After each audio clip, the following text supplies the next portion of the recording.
Bonsoir mesdames, messieurs, j'ai envie de dire chers amis fichés R, parce qu'ici on est tous fichés russes. Quoi qu'il advienne, même si on est neutre, même si on essaie d'expliquer la position de manière à peu près pondérée, nous sommes obligatoirement de dangereux suppôts de Poutine et du régime russe. Et voilà, donc nous partageons ces accusations gratuites de manière assez systématique. Oui, alors je commence par le livre, puisque nous avions prévu avec Irina de faire cette intervention avec la sortie de notre livre qui s'appelle Ukraine, la guerre américaine, la stratégie des néoconservateurs à l'origine du conflit. Et nous avons, après avoir été refusés par une dizaine d'éditeurs, alors que nous avons publié près de 150 livres avec le CF2R depuis sa création, on a décidé de prendre un petit éditeur et on a eu un problème de fabrication et de couverture ces dernières semaines. Donc le livre devrait sortir d'ici un mois et j'en transmettrai toutes les coordonnées à Irina, que vous soyez informés. On a prévu de sortir 3 livres, un sur le conflit, donc la période antérieure au conflit, c'est le premier livre. Le second sera sur l'analyse du conflit lui-même, plutôt technique et militaire. Et le troisième, j'espère qu'on le sortira, les deux sortiront premier trimestre et deuxième et troisième trimestre sur quelle hypothèse, quelle suite pour la fin du conflit, s'il n'est pas terminé d'ici là, évidemment. Donc voilà les projets que nous avons, et encore une fois, ça aurait été effectivement avec plaisir de vous parler du premier tome, entre guillemets, ce soir, mais voilà, vous l'aurez peut-être en cadeau de Noël, si tout va bien. Alors, le but aujourd'hui est de faire un peu un point sur la situation après, pas tout à fait 2 ans, entre 18 mois et 2 ans de conflit. Et pour ce faire, j'ai prévu d'aborder 5 points. Je vais commencer par celui que je vais évacuer le plus rapidement, parce que c'est celui sur lequel on a finalement le moins d'informations, à mon sens, vraiment fiables, c'est le conflit militaire. Après, je pense qu'il faut revenir encore une fois sur les aspects juridiques de cette guerre, qui prend de toute façon une nouvelle dimension avec ce qui se passe au Proche-Orient en ce moment. J'aborderai aussi l'évolution de la situation internationale, non seulement en raison de la crise de Gaza, mais de l'évolution des régimes en Europe de l'Est et également aux États-Unis. En 4e point, je traiterai davantage de l'aspect de la politique russe, parce qu'elle est malgré tout, à mon sens, et vous le verrez, critiquable sur quelques aspects. Et puis je terminerai par les aspects médiatiques, même si nous les mesurons tous, il y a encore un certain nombre de choses qui méritent d'être rappelées. Et voilà, je terminerai peut-être sur une tentative de scénario à laquelle nous réfléchissons. Alors, pour commencer, l'aspect militaire. Bon, je sais que vous êtes nombreux à suivre la situation. Comme beaucoup d'analystes, on a un certain nombre de sources d'informations, bien évidemment, côté occidental, et on connaît leur orientation. Côté russe aussi, et on voit bien ce qui se passe. Il y a malgré tout un grand point d'interrogation. Alors, je passe sur les choses évidentes. L'offensive ukrainienne est un échec complet. Et on l'avait vu dès le début, et même si peu de commentateurs aujourd'hui finissent par le reconnaître et du bout des lèvres, c'est malgré tout une pantalonnade totale qui n'a servi qu'à massacrer des jeunes et des moins jeunes hommes qui sont enrôlés de manière de moins en moins démocratique par le régime de Kiev. Mais malgré tout, on se pose toujours une question sur l'efficacité réelle de l'armée russe. Alors il y a plusieurs éléments d'analyse qui viennent à nous. D'abord, les analystes militaires qui connaissent le sujet, et j'en ai dans mon équipe, la réflexion c'est de dire on est quand même très frappé par les capacités d'adaptation de l'armée russe et toutes les innovations dont ils ont fait preuve depuis le début de la guerre. Je crois qu'on ne l'a pas assez dit, mais au début du conflit, il y avait à la fois un double phénomène de sous-estimation et de surestimation de l'armée russe. Je vais faire une petite digression. Je me souviens à la fin de la guerre froide des camarades du service action qui, se précipitant en Russie pour ouvrir des sociétés de sécurité militaire, enfin des sociétés de sécurité privées en partenariat avec les anciens des groupes Vimpel, Grom de l'armée russe, revenant un petit peu effarés en nous disant mais les Américains nous ont raconté des billevesées depuis des années parce que l'état de l'armée russe est bien plus déplorable que ce que nous pensions. Et moi, je me souviens, quand j'étais jeune officier de renseignement, on savait dans les années 80 qu'en cas de conflit, l'armée rouge mettrait probablement 10 jours pour arriver à Brest et à Toulon, mais on savait généralement que 3 semaines après, vu qu'il n'y avait pas de logistique, puisque l'armée russe soviétique était essentiellement une armée défensive, je ne parle pas des missiles et tout ça, je parle vraiment de la partie armée de terre, qu'il y aurait un certain nombre de problèmes. Et c'est vrai que tous les observateurs venant du monde militaire ou du renseignement renseignement qui se sont rendus régulièrement en Russie après-guerre avaient cette vision des choses. Et inversement, vous avez tous ceux qui pensaient qu'on avait une armée russe absolument exceptionnelle et qui ont donc été très déçus du manque de résultats de l'offensive lancée en février dernier. La vérité est bien sûr un petit peu entre les deux. L'armée russe est sortie d'un long processus de reconstruction depuis le début des années 2000. Et comme souvent, le manque d'adaptation qu'on observe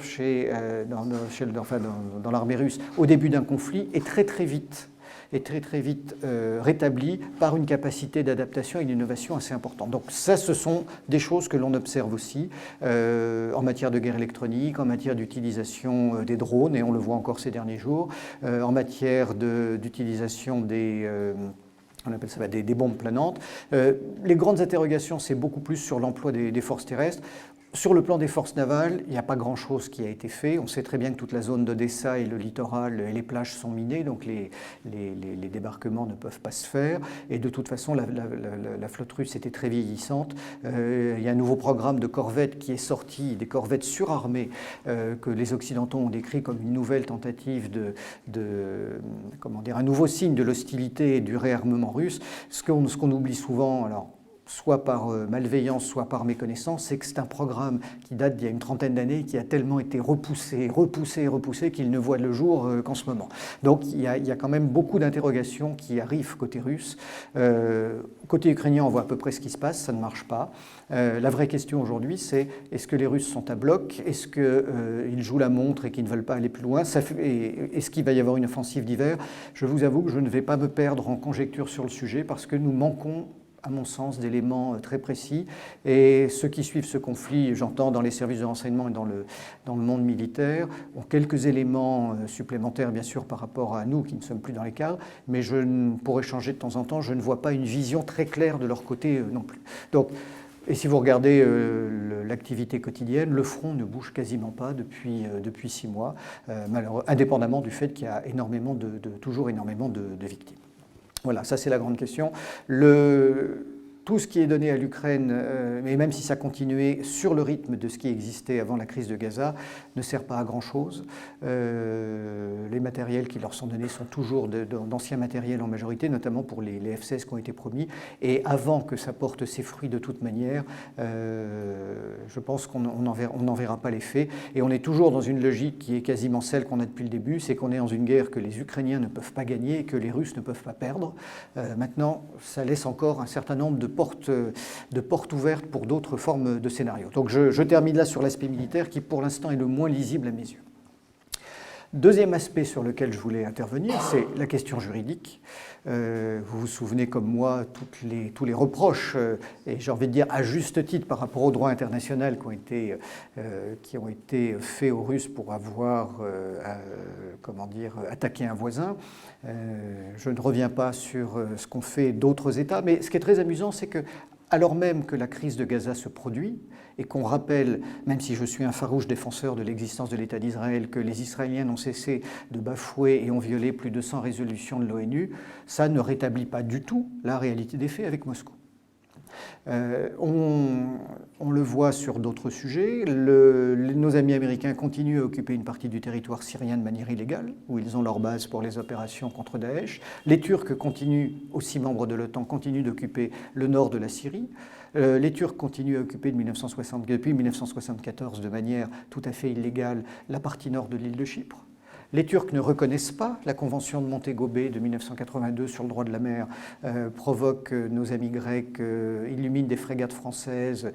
Aucune réaction juridique sur ce plan-là.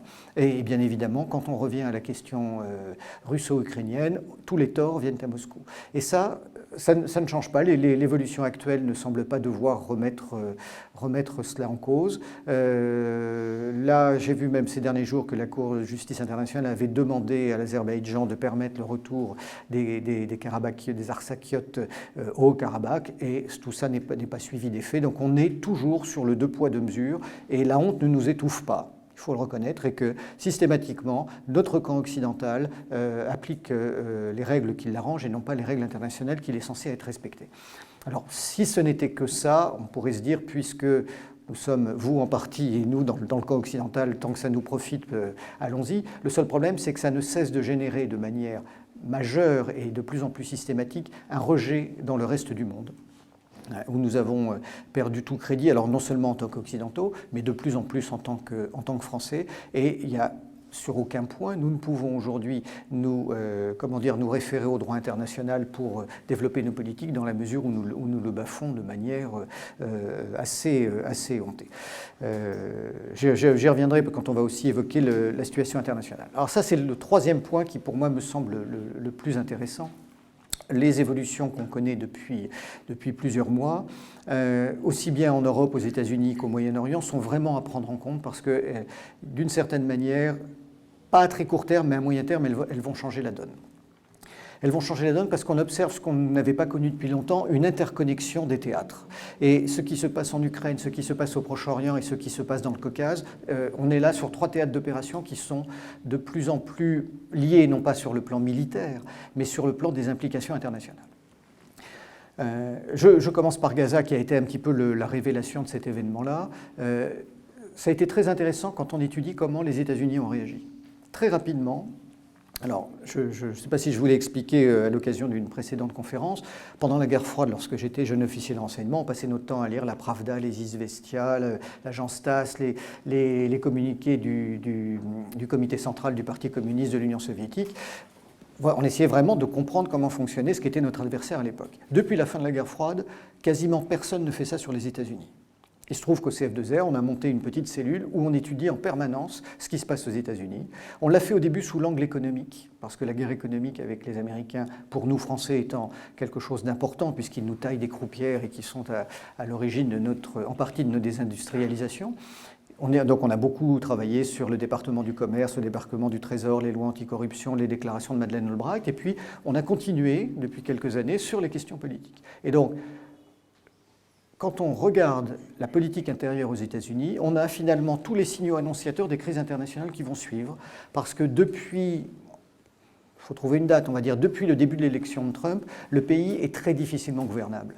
Les divergences entre les républicains et les démocrates d'une part, mais aussi bien au sein du camp démocrate que du camp républicain, sont en train, enfin, ça fait quasiment 8 ans bientôt, de totalement, geler et bloquer le système politique aux États-Unis. Et ils en arrivent très souvent à un stade où les budgets sont bloqués de 3 mois en 3 mois au lieu d'être débloqués sur plusieurs années, et ils se retrouvent à la limite de ce qu'on appelle le shutdown, avec les risques de séquestre qui suivent.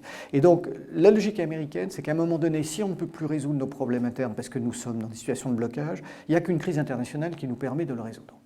Je reviendrai tout à l'heure. Je pense que ça a évidemment joué de manière très forte à partir de l'été 2021. On en avait, nous, tous les paramètres et ça a amené aux provocations que nous connaissons tous qui ont poussé finalement l'armée russe à réagir en prenant les armes et en lançant son opération spéciale en Ukraine. Alors, je le disais à Irina tout à l'heure, c'est très amusant quand on regarde la politique américaine aujourd'hui. Moi, j'ai l'impression de revoir un vieux film des années 70, mais en inversé. C'est-à-dire que vous avez un Biden qui est à moitié grabataire, comme pouvait l'être Brejnev à un moment donné, et autour de lui, vous avez une espèce de comité central avec les néoconservateurs, Blinken, Nuland, et puis après des acteurs plus importants, le Pentagone, la CIA, où on essaie de trouver un consensus pour prendre des décisions parce que le président n'en prend pas. C'est la vision qu'on avait de Moscou pendant la guerre froide en essayant d'avoir les rapports de force entre les différents classiques du PCUS. Et on a vraiment l'impression de vivre la même chose à l'envers, alors que côté russe, encore une fois, qu'on soit d'accord ou pas d'accord, il y a un système qui est dirigé et qui semble fonctionner. Et donc ça, c'est quelque chose de très important parce que ça veut dire que la politique américaine est de plus en plus difficilement lisible.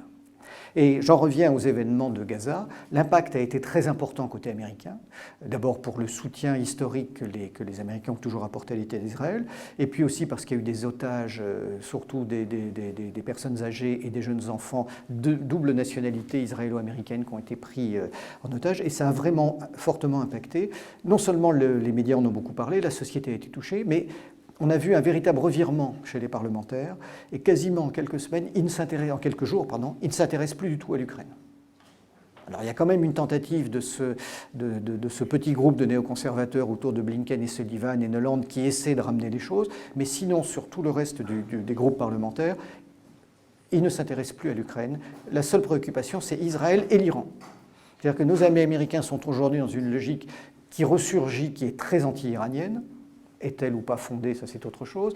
Et on sent bien qu'ils sont à l'affût du moindre incident, du moindre fait qui pourrait être interprété par eux comme étant une provocation iranienne pour déclencher quelque chose. On l'a vu avec le fait qu'ils aient envoyé un certain nombre de conseillers militaires au milieu des combattants israéliens. Ça bloque finalement d'une certaine façon des frappes de milices iraniennes ou pro-iraniennes, le déploiement des porte-avions dans le Golfe. Donc il y a vraiment un revirement complet sur le plan militaire de soutien à Israël.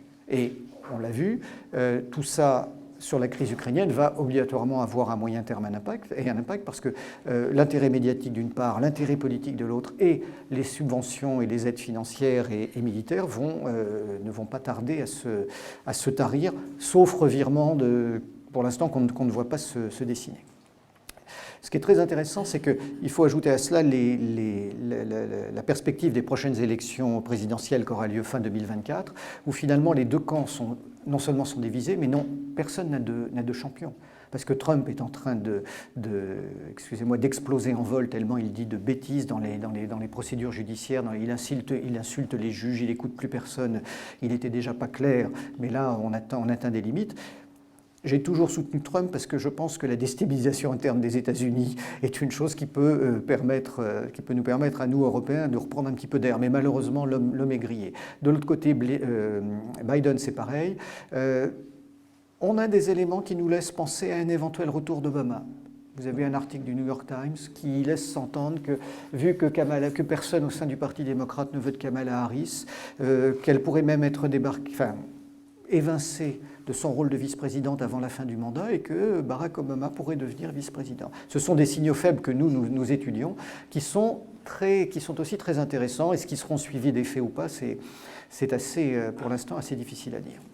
Et toujours en étudiant cette politique américaine telle que nous le faisons, je crois que je vous l'avais raconté une des précédentes fois où je suis venu, on voit très bien à partir de l'été 2021 les blocages financiers du Congrès vis-à-vis de Biden. C'est-à-dire qu'au lieu de pouvoir avoir un engagement budgétaire sur un an qu'on renouvelle tous les ans, les républicains ne lui accordent que 3 mois de budget, de 3 mois en 3 mois, et puis à partir de décembre, c'est de mois en mois, et on voit parallèlement à ça la multiplication des vols de reconnaissance américains et otaniens sur les frontières russes. On voit les déclarations que vous connaissez tous sur la Russie va attaquer, puis les prophéties étant autoréalisatrices, nous avons vu le résultat. Et ce qui est intéressant, c'est qu'il y a un deuxième élément que nous n'avions pas vu avec l'équipe du CF2R, que nous n'avions pas pris en compte, c'est celle du Brexit. Parce que autant on connaît l'ancienne stratégie américaine d'après 1991, qui est celle de l'expansion de l'OTAN, de l'affaiblissement de la Russie, d'ailleurs pas très intelligente, parce que vu qu'à terme l'objectif des Américains c'est la Chine, l'alliance avec la Russie paraissait la meilleure des choses à faire. Et donc sur ce plan-là, force est de constater que la stratégie américaine n'a pas marché. Par contre, il y a un deuxième élément qui nous avait échappé, dont je crois qu'il est très important, c'est le Brexit. Pourquoi ? Parce qu'à partir du Brexit, il n'y a plus d'éléments anglo-américains dans l'Union européenne. Alors ce que je dis n'est pas tout à fait vrai, puisqu'il se trouve que nous étions formateurs en matière pour la direction de la sécurité du Parlement européen, et que lorsque les Anglais sont sortis de l'Union européenne, tous les fonctionnaires britanniques sont restés en place. Parce que les gens du Parlement et de la Commission ont considéré que ces femmes et ces hommes qui étaient salariés des institutions européennes n'avaient pas à être envoyés chez eux. Donc, vous voyez, le MI6 n'a même pas infiltré du monde au Parlement européen puisque les fonctionnaires britanniques sont restés en place. Mais néanmoins, ce qu'on a commencé à percevoir, c'est qu'au moment du Brexit, qu'évidemment pas plus les Américains que les Anglais ne voulaient, le monde anglo-saxon s'est trouvé finalement dans une situation où ils ont pris peur en se disant « nous n'avons plus de moyens d'influence sur l'évolution de l'Union européenne ».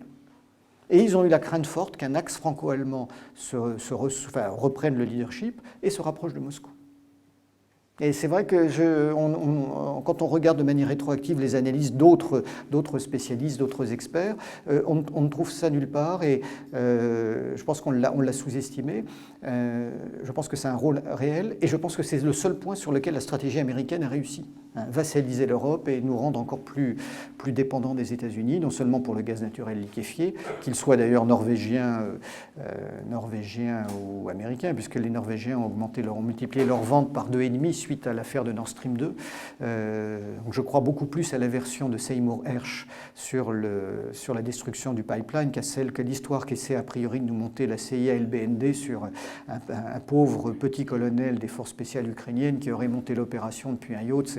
C'est à dormir, c'est à coucher dehors, mais parfois plus c'est gros, plus ça passe. Donc cette évolution internationale, elle est déjà intéressante au niveau américain. C'est toujours situation de blocage interne, polarisation sur Gaza, ce n'est pas une manœuvre, hein, ils ont une vraie... un vrai soutien à Israël, mais aussi une espèce d'attitude presque explosive en disant si on pouvait faire quelque chose contre l'Iran, on le ferait.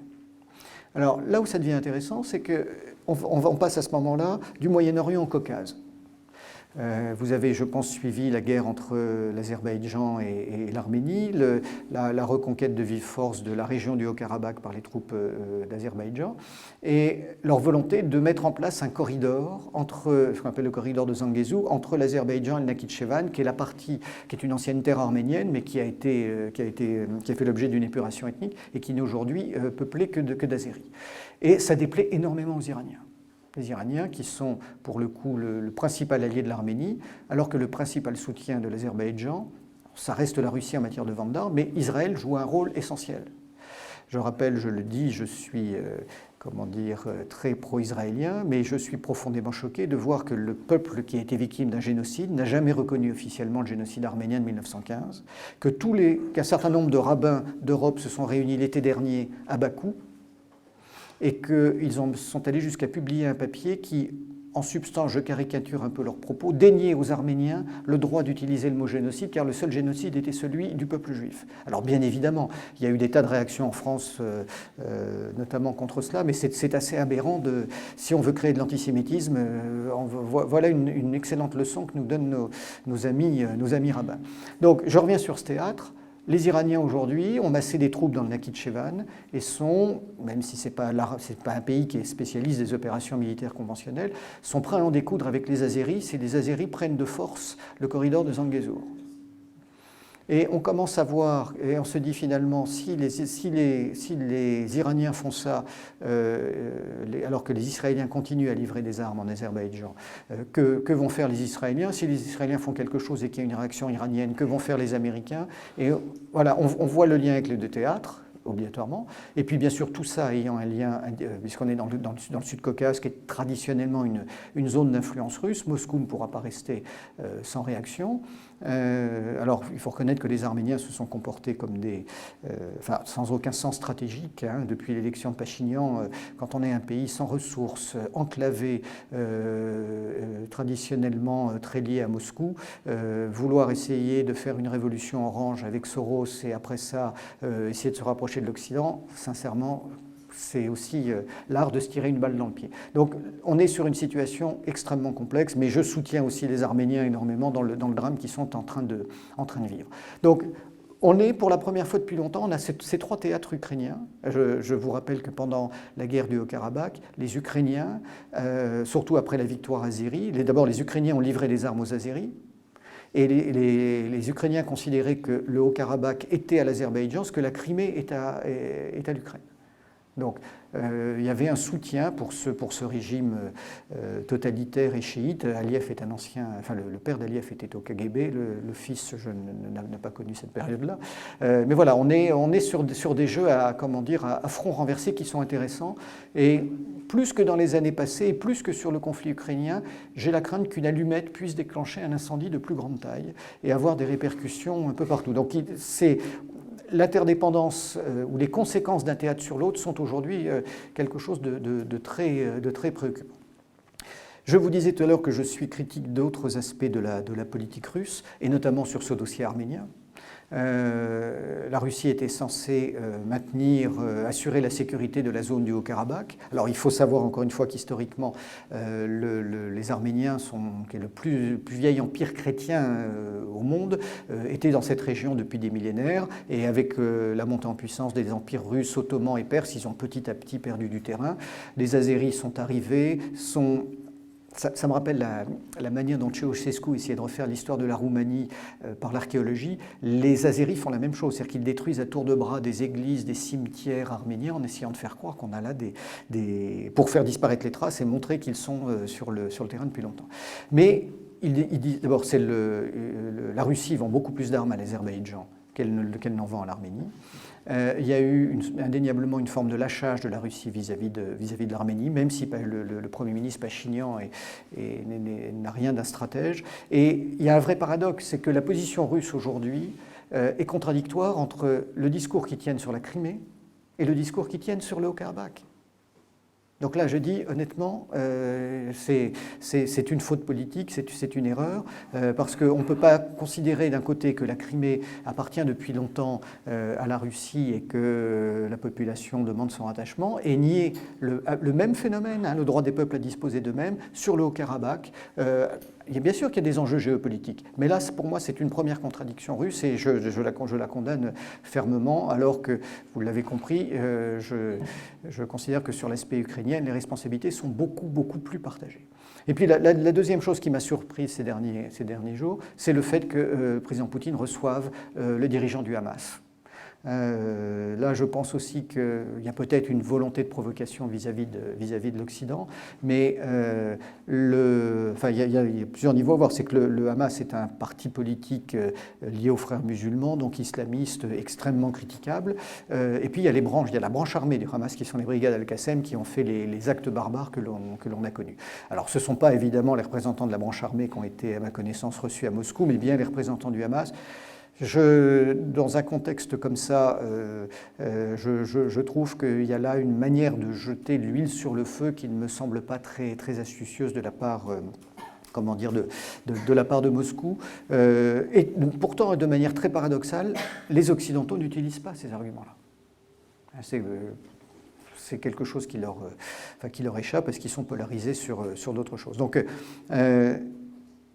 la Russie ne fait pas, à mon sens, c'est ça qui est amusant, la Russie ne se fait pas attaquer sur des sujets sur lesquels sont nos valeurs occidentales et du droit, nous devrions la critiquer. Inversement, on la critique sur la situation ukrainienne sur laquelle elle a été poussée dans ses retranchements par une provocation américaine. Voilà, vous connaissez ma position sur le sujet.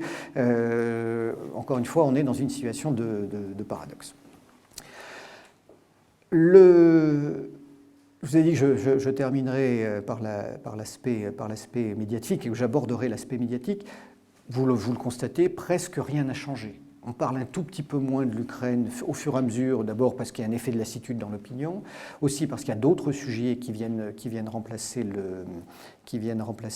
l'actualité ukrainienne par une actualité au Proche-Orient. On a un petit peu parlé des conflits dans le Sud-Caucase. J'ai oublié de vous parler de la Turquie, mais je vais revenir. Mais ce qui me frappe, c'est que en dépit des événements qui se précisent de jour en jour, en dépit du fait que nous connaissons globalement l'état des forces sur le terrain, même si on ne voit pas bien qui pourrait percer aujourd'hui, eh bien on est systématiquement dans la même négation des faits dans tous les grands médias français, et qui sont bien pires que les médias américains. Vous pouvez regarder RT aux États-Unis. Les grands journaux américains qui sont capables de sortir des désinformations majeures sont aussi capables d'avoir des articles d'une objectivité étonnante. Et je ne lis malheureusement pas l'allemand, je regarde plutôt le monde anglo-saxon et le monde hispanophone. Alors il n'y a pas grand-chose à regarder dans le monde hispanophone qui est très suiviste aussi, mais on n'est pas loin d'être au même niveau que les Britanniques dans la détestation et dans la condamnation systématique de la Russie de manière grossière et aveugle. Il y a beaucoup plus je ne sais pas si c'est de la liberté, mais en tout cas de différences de point de vue aux États-Unis. Et alors je ne reviens pas sur tout ce qui nous est servi en permanence dans ces grands médias. On voit toujours les mêmes blocages. Alors le plus drôle, c'est que tous ces médias m'appellent le centre ou notre équipe quand il s'agit d'aller parler des ballons chinois, quand il s'agit d'aller parler de Gaza, quand il s'agit de parler d'une prise d'otages ou des éco-terroristes. Mais sur la question russe, sur la question ukrainienne, c'est toujours le même blackout. Voilà, on ne fait pas intervenir ceux qui sont neutres et qui pourraient donner l'impression qu'il y a un point de vue différent.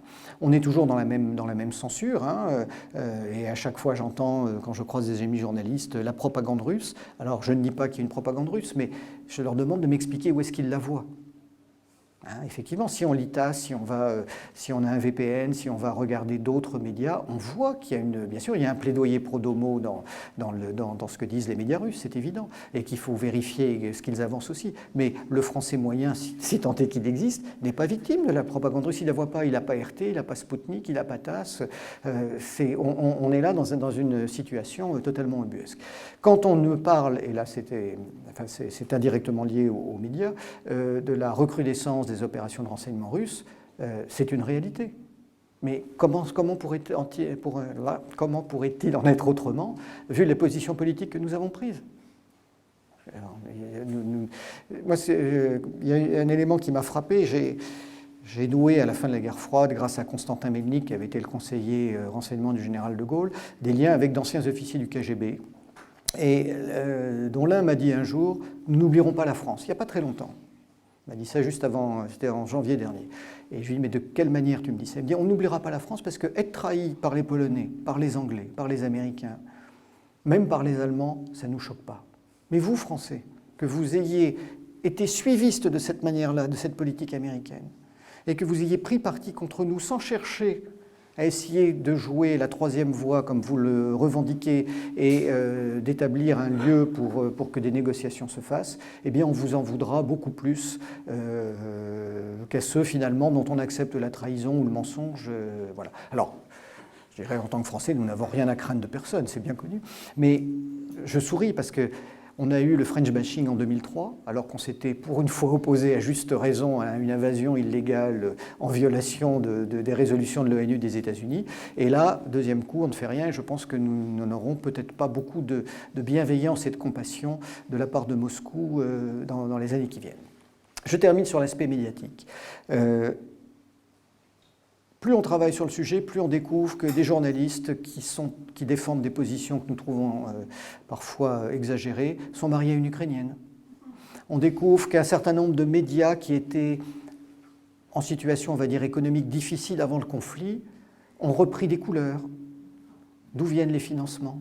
Puisque nous avons été les uns et les autres accusés d'être pro-russes, d'être financés par Moscou, de recevoir des millions de roubles de Poutine, personne ne s'est jamais posé la question des financements américains et ukrainiens, parce que l'argent a été déversé à flot dans ces deux pays, qui ont permis à certains magazines de redémarrer. Voilà, un certain nombre d'entre eux mériteraient peut-être de faire l'objet d'une enquête approfondie pour voir d'où viennent les fonds, parce qu'il y a quand même une vraie question qui se pose sur la survie économique de ces journaux qui étaient à deux doigts de déposer le bilan et le discours éminemment pro-ukrainien qu'ils tiennent aujourd'hui. On est confronté à cela. Voilà. J'ai oublié d'aborder dans l'aspect international le rôle de la Turquie qui est essentiel. Il est à la fois essentiel, et c'est même une des plaques tournantes qu'il faut regarder avec le plus d'intérêt. Il joue un rôle important sur le conflit ukrainien pour avoir essayé pour avoir été le lieu dans lequel les négociations étaient quasi abouties au 30 mars 2022, avec ce jeu très compliqué, bien évidemment, entre Poutine et Erdogan. Mais c'est aussi un État qui est très engagé au Moyen-Orient, au Proche-Orient, puisque ça a été un des principaux soutiens du Hamas, et après avoir fait profil bas au début du conflit, il est maintenant dans une position extrêmement dure vis-à-vis d'Israël. Et puis la Turquie joue un rôle aussi très important dans le Sud-Caucase, puisqu'ils rêvent avec leurs frères azéris, où ils disent « nous sommes un seul peuple et deux États », d'éradiquer tous les Arméniens et d'avoir une continuité territoriale, finalement, de la Méditerranée jusqu'à la mer Caspienne. Donc on a là, finalement, un des acteurs centraux, peut-être pas en importance, mais c'est celui qui, finalement, est presque le connecteur géographique entre ces trois théâtres. Voilà le tour d'horizon que je voulais dresser. Je vous ai dit, je terminerai peut-être par un scénario. Je pense que, encore une fois, c'est la politique américaine et les élections américaines qui vont être le déterminant d'une évolution de la situation. Je vois mal une évolution majeure dans l'année qui vient, jusqu'aux élections de novembre, puisque tous les coups, toutes les formes d'exploitation de la situation internationale vont être faites par les candidats pour essayer dans le cadre de leur campagne, et que je vois mal un retournement à 180 degrés sur l'Ukraine. Et pour l'instant, je pense et je mets de côté l'aspect militaire que j'évoquais au début, je vois mal avant une période d'1 an, une évolution majeure ou des négociations se faire, en tout cas par rapport aux éléments dont on dispose aujourd'hui. Ce qui est clair, c'est que ce n'est pas l'Europe qui va jouer un rôle en la matière, et s'il y a un recul américain, il commence à être progressif, nous allons être évidemment incapables d'apporter le moindre soutien sérieux à l'armée ukrainienne, et je pense que pour la fin de ce conflit, c'est une bonne chose. On voit de toute façon l'évolution dans un certain nombre de pays de l'Est, les déclarations d'Orban encore aujourd'hui en demandant à l'Union européenne de reconsidérer ses positions sur l'Ukraine, l'élection de Fico, tout ça présente des éléments assez intéressants. Mais j'ai envie de dire, même si ce n'est pas uniquement de l'agitation médiatique, c'est une recomposition par petites touches qui n'est pas encore déterminante pour l'évolution du conflit. Voilà, je pense que nous allons devoir... Encore une fois, comme tout analyste, je peux me tromper, et je mangerai mon chapeau avec plaisir, si tel est le cas. Avant novembre, au plus tôt, à mon avis, avant novembre 2024, pas d'évolution majeure à attendre en tout cas de la situation internationale. Est-ce qu'une rupture du front pourrait être possible de la part des Russes pendant l'hiver ? Là non plus, on ne le mesure pas suffisamment, parce qu'il y a aussi des problèmes d'approvisionnement en munitions, même s'ils ne sont pas du même niveau que ceux des Ukrainiens. Voilà, tout ça reste un petit peu flou en ce moment. Donc je ne vous ai pas apporté de réponse claire et franche, mais je crois que personne n'en a en ce moment, et qu'on va être encore probablement obligé de vivre cette situation pendant les 12 mois qui viennent. Voilà. Je ne pense pas que ça aura un impact. Parce que, à la différence de l'Ukraine, la mobilisation russe qui se fait progressivement ne se fait qu'avec des hommes qui ont déjà été militaires et sont réservistes, donc ça ne touche pas la population qui ne veut pas s'engager dans les armées. Tout ce que l'on voit côté russe, c'est soit un soutien au gouvernement, je mets de côté c'est pas que de la propagande, mais le focus occidental sur les 2% de Navalny et autres qui ne représentent absolument pas la réalité de l'opinion et de la population russe. Non, honnêtement, je ne pense pas que ça changera, et que depuis le début du conflit, la crainte que nous avions quand on voyait la mise en place de la stratégie américaine, c'est de se dire Poutine va être poussé dans ses derniers retranchements. S'ils ne réagissent pas, il y a un risque de renversement. Ce n'est pas du tout depuis que la guerre est... Alors peut-être qu'on se trompait, mais ce n'est pas du tout depuis que la guerre a été déclarée qu'il y avait un risque de renversement. Mais imaginons que l'offensive du 17 février des Ukrainiens dans le Donbass ait eu lieu, que Moscou soit resté sans réagir. Là, on se disait que le risque était plus grand que dans l'entourage de Poutine. Les gens lui reprochent de ne pas avoir fait quoi que ce soit. Par contre, depuis que le conflit est engagé, je n'y crois pas une seconde, malgré les 18 maladies ennemies qu'on lui dit. Vous savez, c'est pareil. Moi, je ne parle pas russe, mais je lis tous ces discours. On se fait traduire tous ces discours, parce qu'on essaie bien sûr de comprendre, comme on le fait côté américain. Il est très clair sur ce qu'il dit. Il est très très clair. Il n'y a pas de... Enfin, c'est assez étonnant, il n'y a pas de double jeu. Il fait ce qu'il dit, et il dit ce qu'il fait. C'est très surprenant. Alors vous avez toujours un ou deux journalistes qui vont sortir une phrase de son contexte, mais je me souviens à chaque fois qu'il a parlé des questions nucléaires, en disant nous aussi nous avons une dissuasion, c'est que dans la journée ou les 2 journées qui précédaient, on voyait un B-52 nucléaire décoller d'une base anglaise, un B-52 américain décoller d'une base anglaise, traverser le continent européen, ils étaient souvent 1 ou 2, venir faire un demi-tour à proximité des frontières biélorusso-russes et retourner se poser sur la base britannique. Donc et à ce moment-là, il y avait une déclaration côté russe en disant nous avons aussi la dissuasion nucléaire, et tous les médias occidentaux disaient eh ben voilà, c'est une provocation de Poutine qui est en train de nous dire qu'il nous menace d'une frappe nucléaire. Mais vous allez sur des sites ouverts comme Flight Radar où vous pouvez suivre tous les vols militaires du monde entier.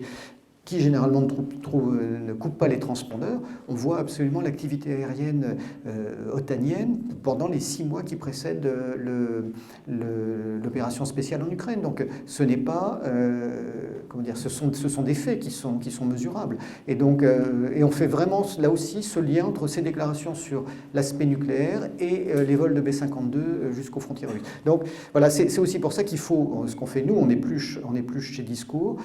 Par contre, on y voit beaucoup moins clair dans les différents discours américains, parce que vu que plusieurs groupes s'affrontent, même s'ils sont plutôt néoconservateurs, et même si le Pentagone commence à vouloir essayer d'être un élément pondérateur, la CIA aussi d'ailleurs, de manière plus récente, on voit que c'est toujours drivé par une équipe de néoconservateurs et qui eux-mêmes ne sont pas toujours d'accord. Et c'est beaucoup plus difficile de lire la politique américaine et les circuits de décision américains aujourd'hui que la politique russe.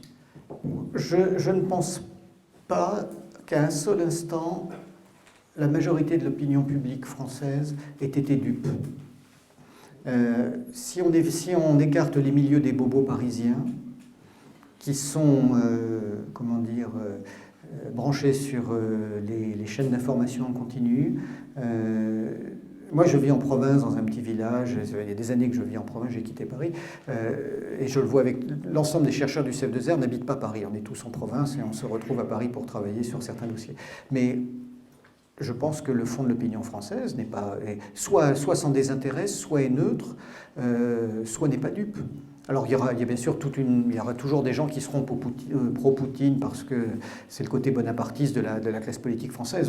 Certains aiment avoir un chef, et donc mais en dehors de ça, je crois que vraiment cette perception, finalement pas tellement des opérations militaires, parce que les gens regardent les infos et finalement ce qui s'y intéresse réellement, mais sur la réalité des raisons qui ont poussé à cette guerre, sur le procès démesuré que l'on fait à la Russie dans ce dossier, je pense que les gens sont beaucoup plus réalistes qu'on ne le croit. Oui, mais moi, c'est ce que je leur reproche. Il y a des intérêts réels de vente d'armes et de relations qui ne sont pas mauvaises avec l'Azerbaïdjan. Mais encore une fois, c'est sur la position, c'est sur l'histoire de la Crimée que je réagis. C'est que comment est-ce que l'on peut... en plus, c'est sur l'histoire russe, soviétique puis russe, parce que le Haut-Karabakh est une terre arménienne, aurait dû être attaché déjà sous Staline. Il a été donné à l'Azerbaïdjan, et au moment de la chute de l'Union soviétique, il aurait dû être, son rattachement à l'Arménie aurait dû être validé. Maintenant, les Arméniens eux-mêmes n'ont jamais reconnu cette province. Mais après, effectivement, les soldats russes sont restés les bras croisés.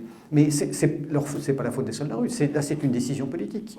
Hein, c'est une décision politique très tactique et probablement fondée, mais qui est totalement contradictoire avec la Crimée, et qui est pour moi en défense de la cause ukrainienne n'est pas acceptable, quoi, parce que on est en train d'avoir un génocide sur place, et il est tout, comment dire, je dirais qu'il est d'une certaine manière utile de montrer les images des massacres de Gaza, enfin des Israéliens qu'ont commis les brigades Al-Qassem, mais si on avait montré aux parlementaires les mêmes images sur ce que les Azéris ayant décapité des soldats, les viols, on aurait eu le même effet. Donc là, on est vraiment sur ceux qui savent utiliser l'information et ceux qui ne savent pas le faire. Oui, c'est discutable, mais on voit bien que Poutine a essayé de mettre les formes complètement. C'est-à-dire qu'il a d'abord fait voter, je ne sais pas si c'est une loi ou quelque chose à la Douma. Voilà, mais avant ça, je crois qu'il avait fait voter une loi qu'il avait demandé l'avis du Parlement avant de monter l'opération. Puis il a fait donc alors certains vont vous dire c'est que de l'habillage juridique, mais en tout cas, il a respecté toutes les étapes, en tout cas au vu de la législation russe, alors que quand nous menons, nous, occidentaux, des opérations extérieures, on ne passe pas devant le Parlement. Voilà. Après, effectivement, on peut toujours considérer que c'est critiquable, parce qu'attaquer un voisin est critiquable. Si tout le monde respectait le droit international, on devrait se dire qu'il y aurait dû avoir négociation. Mais on sait très bien que les négociations antérieures ont été refusées par les Occidentaux. Puis encore une fois, pour moi, il n'y a même pas de débat. Il y a 2003. Et 2003, c'est la fin pour l'Occident de la possibilité d'invoquer le droit international. Enfin, pour l'Occident, pour les Américains, parce que pour le coup, nous étions, nous, Français, dans le bon camp à l'époque. Mais c'est une honte qu'un État ait violé à ce point les règles de l'ONU, soit passé outre et fait le nombre de morts que l'on sait en Irak, avec les sanctions d'abord, l'embargo, puis après avec l'opération militaire et la déstructuration du pays. Mais qu'est-ce que vous voulez? Je dis, en transgression du droit international, ce que fait la Turquie est probablement le membre de l'OTAN qui le transgresse aujourd'hui, presque autant que les Américains, le droit international, et personne ne dit rien. Donc, parlez-en à des Égyptiens, parlez-en aux Syriens, parlez-en aux Grecs, parlez-en aux Chypriotes. On voit bien la réaction. Et pour l'instant, le seul fautif, encore une fois, la communauté internationale ne représente plus que le monde occidental. Et même, elle ne représente plus que les Américains et ceux qui les suivent. C'est un vrai problème. Et je pense qu'on en paiera le prix. Mais en même temps, c'est peut-être aussi une évolution historique légitime. Tous les empires périssent et les auxiliaires qui suivent les empires connaissent le même sort. Non, je ne pense pas. Je pense que ce soit les Biélorusses d'un côté, les Polonais de l'autre, tout le monde a intérêt à ce que ça ne dérive pas. Je regardais les vols occidentaux cet après-midi avant de venir. Il y a eu cet après-midi une grosse opération autour de Kaliningrad. Les avions d'enseignement électronique américains, britanniques, italiens. Une anomalie qu'on n'a pas vue depuis plusieurs mois. Je ne sais pas ce qui s'est passé à Kaliningrad, je ne sais pas ce qui s'est... Est-ce que les Russes ont déplacé des troupes et donc les Américains sont allés observer ça? Est-ce qu'il y a... Voilà, on essaie de détecter des choses comme ça, mais sur la Biélorussie... Enfin, non, je pense que de toute façon, les Américains ont compris qu'ils ne pourraient pas gagner. En Biélorussie, oui. Mais même contre la Russie. Moi, je suis convaincu que leur vraie victoire, ça a été cette vassalisation de l'Europe, qui était, à mon avis, leur deuxième objectif, mais sur lequel ils ont eu gain de cause. J'ai presque envie de dire que d'une certaine manière, non pas Gaza, mais des échauffourées avec l'Iran, seraient pour eux une bénédiction. Parce que là, ils sont à peu près sûrs d'avoir la totalité de la population américaine derrière eux. Ça leur permettrait de sortir, non pas élégamment, mais en tout cas de filer à l'anglaise par rapport à la crise ukrainienne, en essayant en plus de refiler le bébé aux Européens pour que ça nous coûte éventuellement plus cher, et que si c'est nous qui lâchons les Ukrainiens en dernier recours, que c'est nous qui en aurons la responsabilité. Je le vois assez bien comme ça. Oui, c'est exactement ça. Et eux auront l'argument en disant on a mis des sommes d'argent incroyables pour soutenir les Ukrainiens, on était obligé de se redéployer sur l'Iran, c'est à vous de prendre la suite, et si ça se casse la figure, ce sera de votre faute. Alors l'autre élément qu'on regarde un petit peu, mais qui est difficile finalement, sur lequel on a du mal à se faire un avis, c'est l'évolution des rapports de force au sein du gouvernement ukrainien. Quand on voit le nombre de fois où Zelensky a viré les commandants militaires, viré les commandants en région, viré ceux qui croyaient être pro-russes, imaginez qu'une seule fois Poutine ait fait ça, on aurait dit Poutine ne tient pas son pays. Voilà, mais Zelensky, à chaque fois qu'il fait un nettoyage anticorruption, c'est le signe que ce pays est sur la bonne voie. Je vous rappelle, 52 millions au moment de l'indépendance, l'Ukraine, 43 millions au début de la guerre et probablement 35 à 36 millions d'habitants aujourd'hui. Peut-être moins. Et alors, je ne sais, moi, on essaie d'avoir des informations sur ce qui se passe à Kiev. Moi, j'y vais pas. Bien sûr, les journalistes y vont et reviennent, mais j'ai des amis qui y sont allés et qui sont neutres dans ce conflit, qui sont mariés à des Ukrainiennes, mais qui sont revenus en m'expliquant que l'argent coulait à flot, que le parc automobile à Kiev avait été quasiment renouvelé, doublé, que c'était que des voitures neuves, on corrobore ça avec bien sûr d'autres témoignages, mais effectivement on est sur le pays qui est le cœur de la corruption européenne, des trafics en tout genre, et je me rappelle qu'au début du conflit, les Israéliens ne voulaient pas accueillir d'Ukrainiens chez eux, parce qu'ils sont très bien placés pour savoir qu'une grande partie des mafias ukrainiennes sont des mafias dans lesquelles les principaux dirigeants sont des juifs, et qui préféraient accueillir des Russes chez eux que des Ukrainiens dont ils se demandaient s'ils n'allaient pas eux-mêmes mettre le bazar dans leur propre pays. Pour moi, la position turque et le rapprochement, il date de 2016.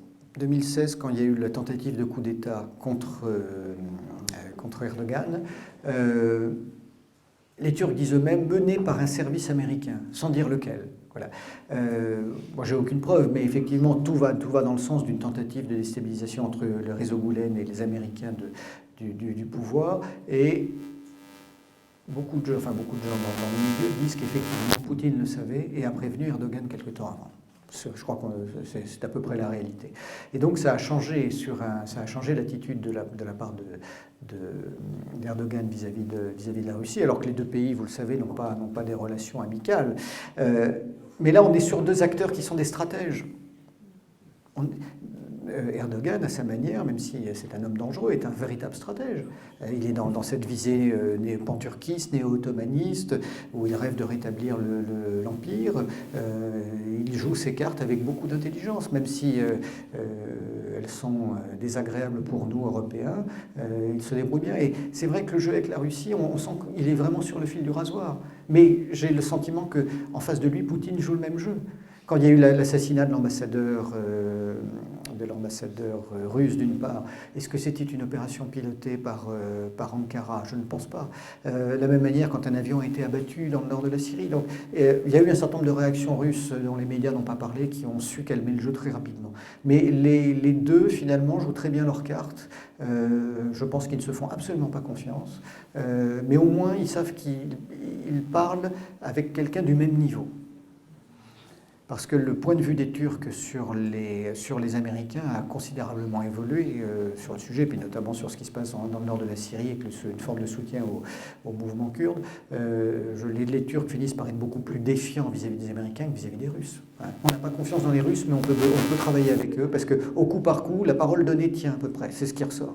Par contre, avec les Américains, c'est fini. Non, pour l'instant, ils sont toujours présents, ils le disent, et puis en plus, ça les arrange beaucoup en ce moment avec ce qui se passe à Gaza. D'abord,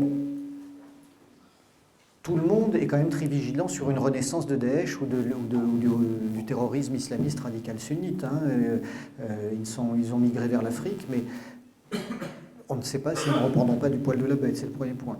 Deuxième aspect, c'est que ça leur permet d'être présents sur un théâtre à la fois à proximité d'Israël et de la bande de Gaza, mais surtout de l'Iran. Donc, à mon avis, on n'est pas prêt de voir ces bases se fermer. Eux-mêmes mènent un certain nombre de frappes, mais ils les mènent en territoire syrien contre des groupes terroristes. Ils ont riposté ces derniers temps contre un certain nombre de milices pro-iraniennes. Là aussi, c'est... Oui, mais évidemment. Il y a eu des attaques contre les bases américaines en Irak et je ne me souviens plus s'il y en avait en Syrie. Voilà, en Irak et en Syrie. Et ils ont voilà, je me souvenais plus de ça, mais ils ont riposté, mais de la même manière que les Israéliens frappent dès qu'ils le veulent sur le territoire syrien. On est aussi en violation du droit international.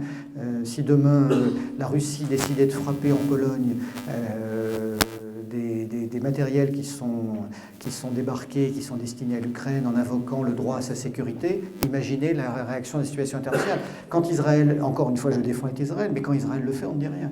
Donc voilà, le deux poids deux mesures juridiques qui continue de dominer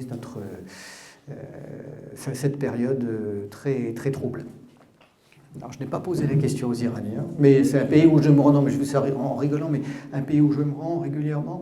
Je pense que vraiment les Iraniens utilisent le Hamas comme un proxy consommable.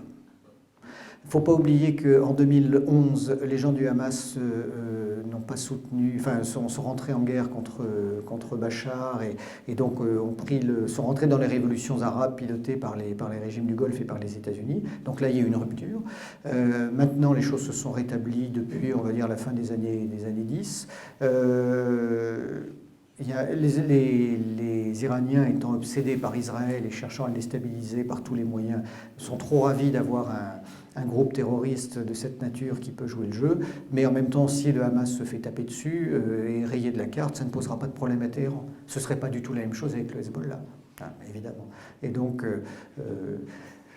je crois que c'est Le Drian qui disait il y a quelques jours que pour lui, le grand vainqueur était l'Iran. Je pense que l'Iran s'en sort bien, mais voit aussi sa marge de manœuvre réduite en ce moment. Je vous le disais tout à l'heure, si les Iraniens sont excédés par l'Azerbaïdjan, je ne suis pas sûr que la présence des forces américaines dans le Golfe Persique, en Méditerranée occidentale, ne soit pas quelque chose qui les empêche d'intervenir contre les Azéris. Donc d'une autre manière, c'est aussi un frein à leur politique régionale.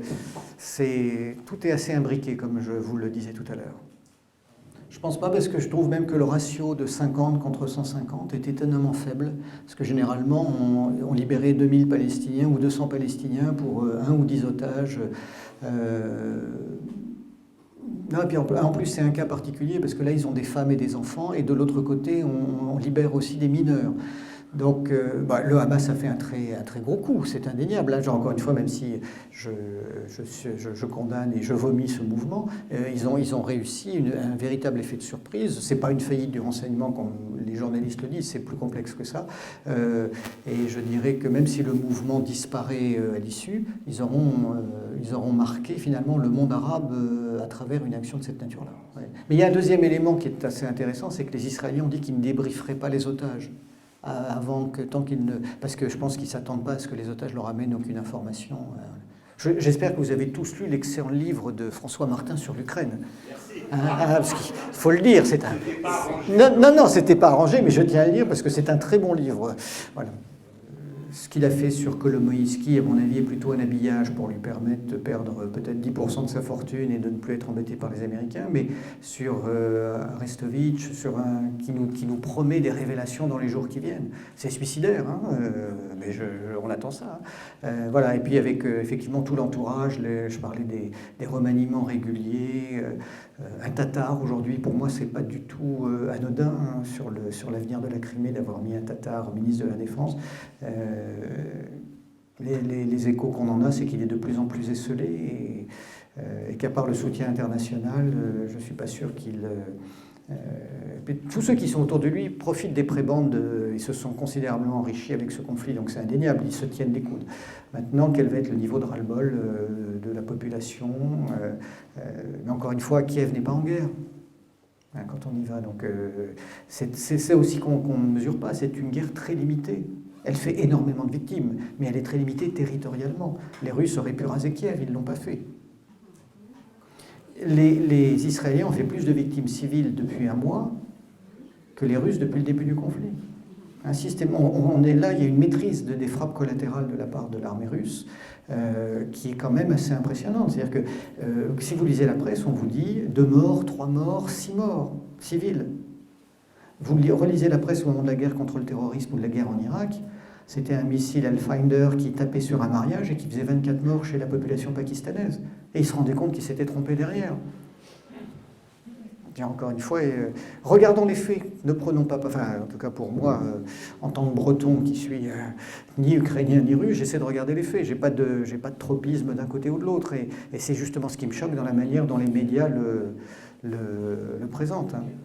Mais je me souviens, peut-être je vous l'avais raconté, mais cet officier russe avec lequel j'échange régulièrement m'avait fait...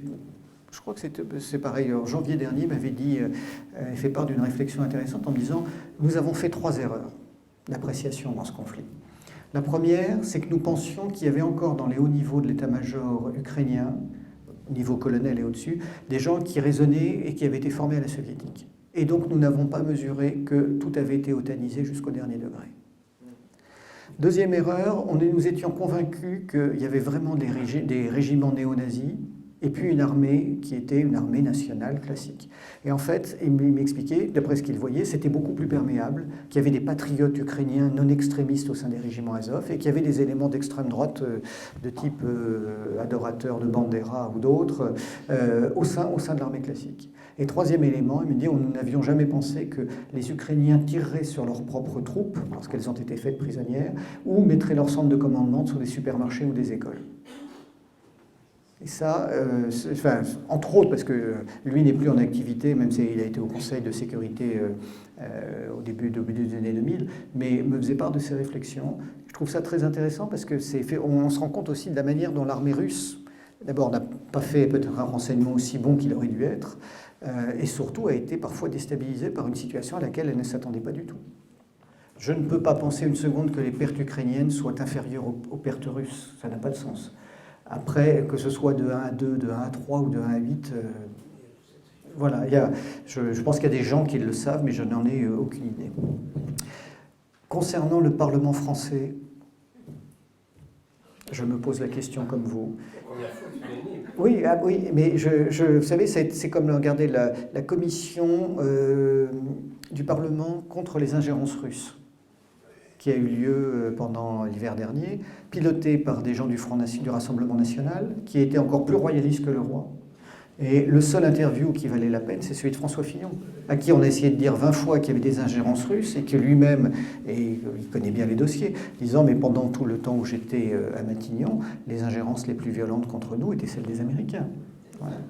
Bon, oui, alors les Israéliens n'ont pas créé le Hamas. Le Hamas, c'est un mouvement, c'est une branche des frères musulmans, comme on en trouve dans de nombreux pays, qui a réussi à gagner les élections de 2006 à Gaza.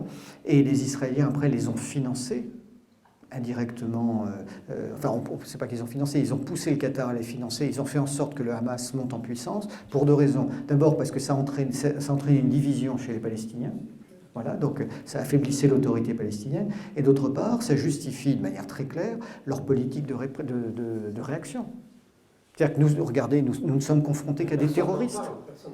Oh, si. Écoutez, je vous invite à lire, moi je lis tous les jours Haaretz, qu'il avait dans sa version anglophone, qui est le journal de gauche, enfin de gauche parce que israélien, mais qui est d'une objectivité étonnante, même sur les questions arméniennes.